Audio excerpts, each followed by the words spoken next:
They seem to be weeding them out, though. They're not really saying, I put a thing distinctly today with my carbohydrates, my this and everything. There's no way somebody could ever get from that woof or something like that, right? Or you look phenomenal, sexy man. Sexy man.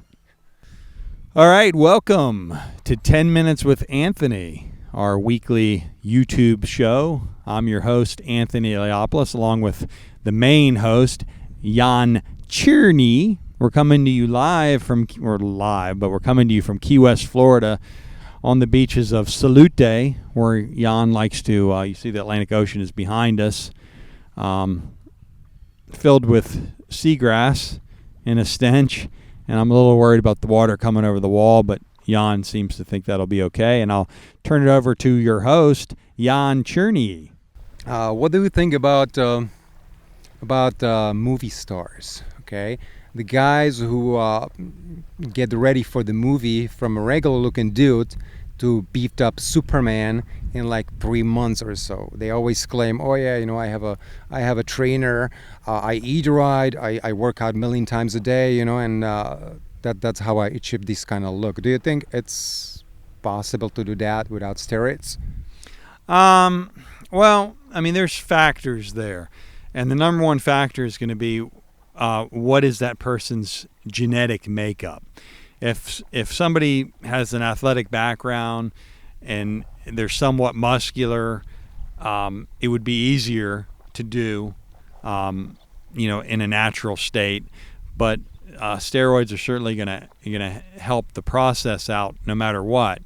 But if somebody has, for lack of a better term, a bad body, you see people that are, they're just naturally shaped where their hips are wider than their shoulders, kind of a Liberty Bell like stature. It's harder for those guys to put on muscle, or some guys have, longer arms, which, it's harder to make those arms look more muscular when you throw it in with narrow shoulders. Genetics is the great, that's the deciding factor. When all things are equal, genetics will rule over all that. So I'd have to look at each case. You'd have to show me a guy, this actor, this is what he looked like, this is what he normally looks like, or whatever. But I do laud and applaud the effort for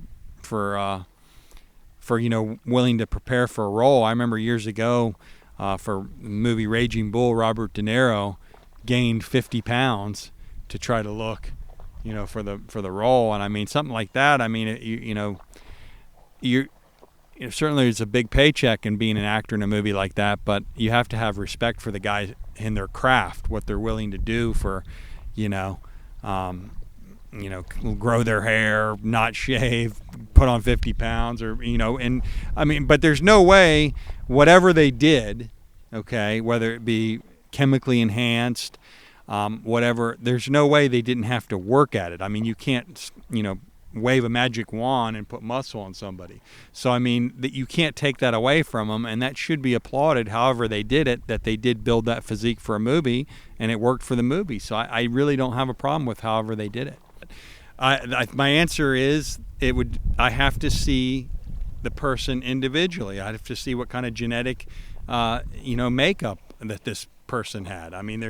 There's guys that are competitive bodybuilders that don't train very hard, and they don't eat very well, and then all of a sudden they get ready for a contest, bam, and they start, and it's just a reaction. And genetics also, in the case of taking steroids, also has something to do with how you react to the steroids. Some people take a ton and don't get much from it. Some people take a little bit and get plenty of it. So, how much you think the average person can gain in a muscle mass, let's say, per month? It'll get easier at first. It'll go, where because it's such a shock to the body, you're going to get your best gains early, and then it's going to level off some, and then ultimately start decreasing, and then you just kind of plateau. And then it's just if you decide to go that natural route, it's just going to be just a grind, day after day, week after week, month after month, just scratching for every inch for the average person. How many pounds of muscle are you think, like minimum and maximum, can he get in a year? Let's say, can he put on 10 pounds of muscles or just 5, without any, let's say, the steroids or anything else? I think 10 pounds would be phenomenal. I think 5 to 6 pounds would be, anybody would be thrilled with that. But I would say probably the average guy, 2 or 3, maybe 4 pounds. Okay, so then let's say if somebody weighs 180 pounds and he wants to go compete at a weight of 205, let's say, it'll take him years, 6-7 years to put that on, right? And you have to also throw in the fact that I'm assuming they're going to be losing fat at the same time. So they might actually, their weight might be less, but they actually have, more muscle mass. So, but to actually be competitive and be able to stand on stage, and a lot has to do with the height. If you're 7 feet tall, it's one thing, but if you're 5'9", 5'10", and to be 200 pounds and actually be able to be competitive on stage, that's a ton of muscle. And that's really hard to do without being a genetic elite. That would be hard to do naturally.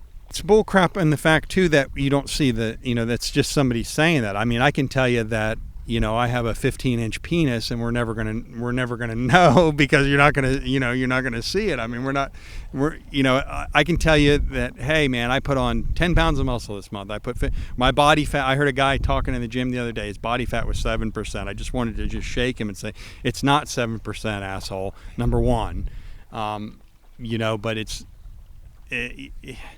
It's just talk. It's the movies telling them just say this or whatever. They've improved their physique, and then probably some photoshopping involved there and everything else. But you'd have to show me the clinical study where it's like May 1st, this guy weighed this. This was his body fat on this thing. This is what he did. 3 months later, voila, here you go. Here's Rambo. Here you go.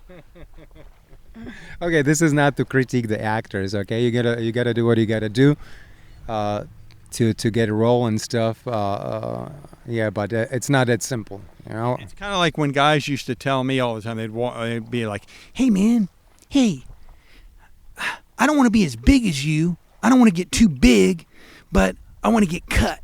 Cut. I don't want. Can you give me a workout that I don't get too big?" And I want to say, you asshole, I've been lifting for about 40 years, and my problem has never been getting too big. You got to scratch for every nickel and dime, And these guys think, well, if I start, I don't want to get too big. I don't want to be, What do you get the hell out of here, clown? First of all, you're not in shape, so the first things are going to fall off you. It's all an illusion anyway, but it's crazy. There's no. You have to be hooked up to some machine or something to tell you these things for numbers. What is the 30 pounds? What's the 15%? What's the 7%? It's just somebody just saying it, You'd have to say, okay, so do this for 20 years, and I'll guarantee, you're gonna be ripped. There's no such thing, these guys. It's the craziest thing. I don't want to get too big, or I don't want to get too. Believe me, it ain't that easy, even for the genetically elite. And then once you do get that big, okay, let's say you're 225 pounds and you have visible abs, you're pretty lean walking around. The amount of fuel to continue to be that big, i.e. how much you're eating as opposed to how much, all the blood that's pumping, you're walking around, everything is an astounding amount. You have to eat a lot of food. And if you're eating clean, as I say, clean, that's even more food you're going to eat.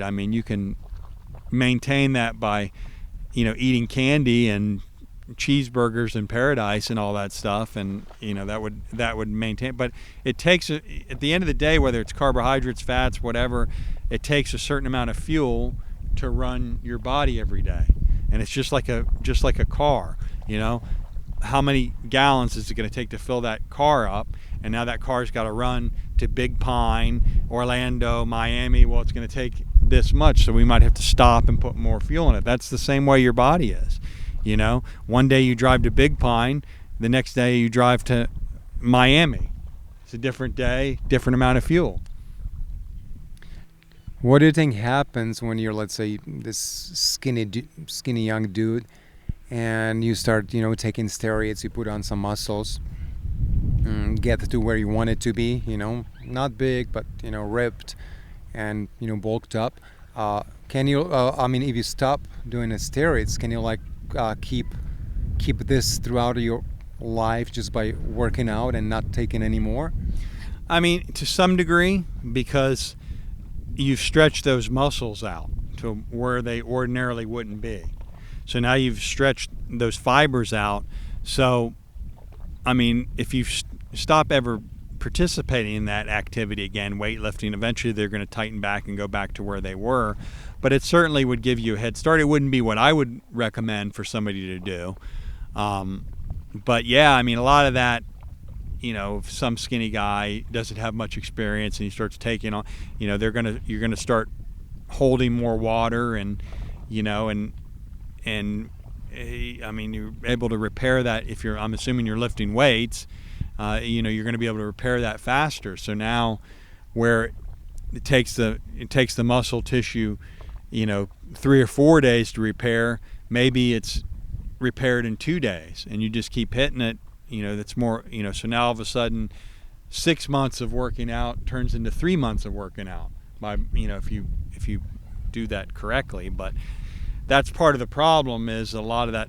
It's a we want stuff now kind of generation, and you gain weight, but it's mostly water, and then it's hard. Then when you come off, it's your hormones are a little off whack, especially if you're a younger guy, and that's going to add to more body fat, and if you really play your cards wrong, if you will, you're going to end up in worse shape than you were when you began.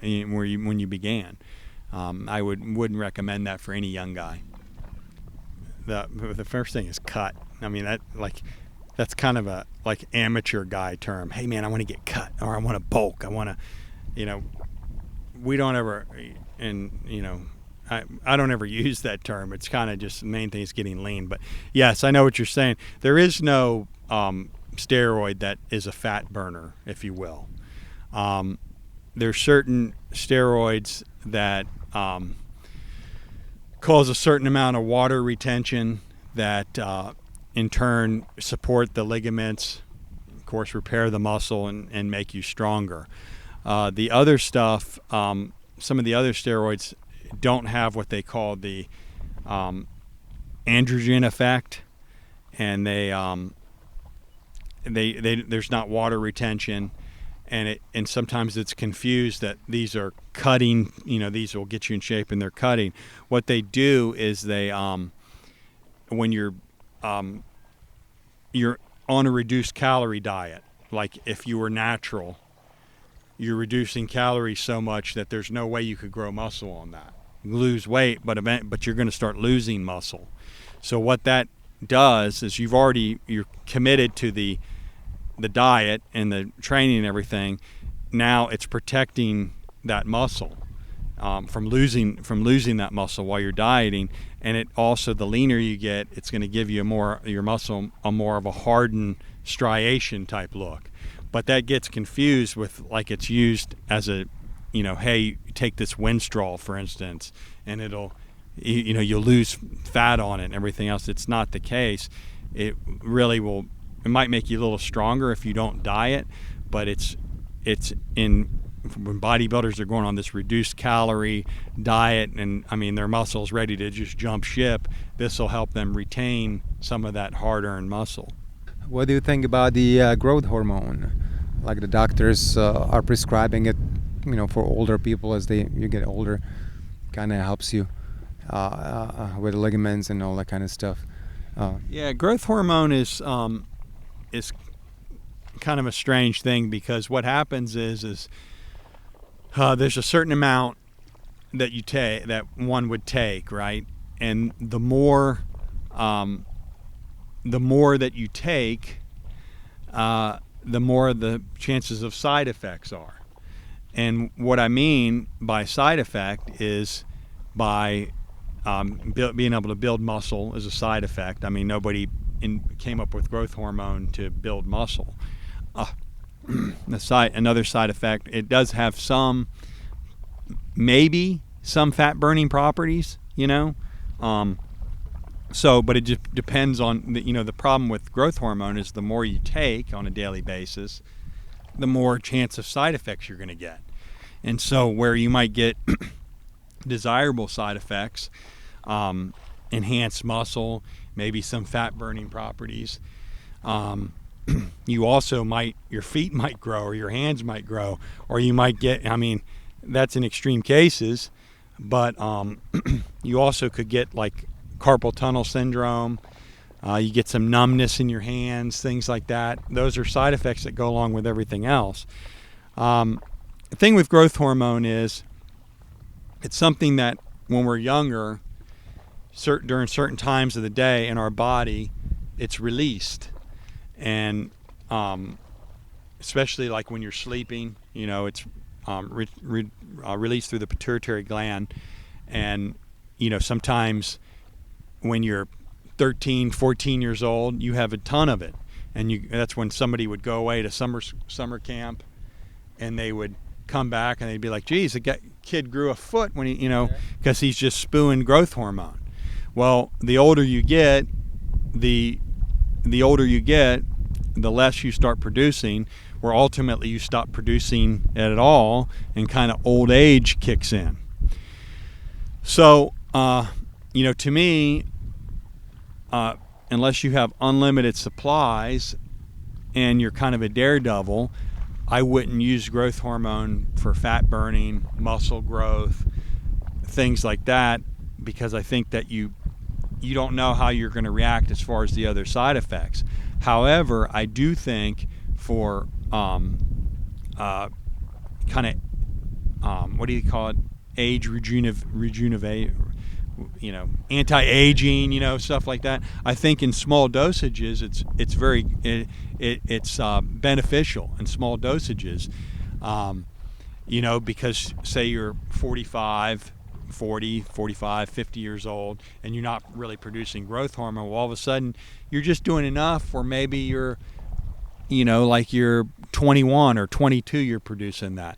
Well, the first things that's going to affect is it's going to make your skin look a lot better. And those are things like if you have a burn or something, I think it's prescribed for that to help regenerate the skin. So, to me, I think for a guy, a normal guy that's, wants to stay in shape and be healthy and everything else, I think that would be wise to be part of their everyday thing, with a healthy diet, doctor visits, going to the gym. And they're not asking, I wouldn't be asking for to make me a Superman or something like that, but just to kind of maybe give me a little bit of anti-aging where I feel a little better, I can train a little harder. And you do that right, you might put some you'll probably have a better quality of life, and you might live longer. But the one thing you do have to remember is you need to get checked out and make sure you don't have any tumors or anything like that before you start using anything like that, because that will stimulate the growth of, if you have some little tumor or something, and it's going to put that cancer on the fast track. So you want to make sure you're healthy and everything. Healthy diet, I see no reason not to go to a doctor and have them prescribe you that.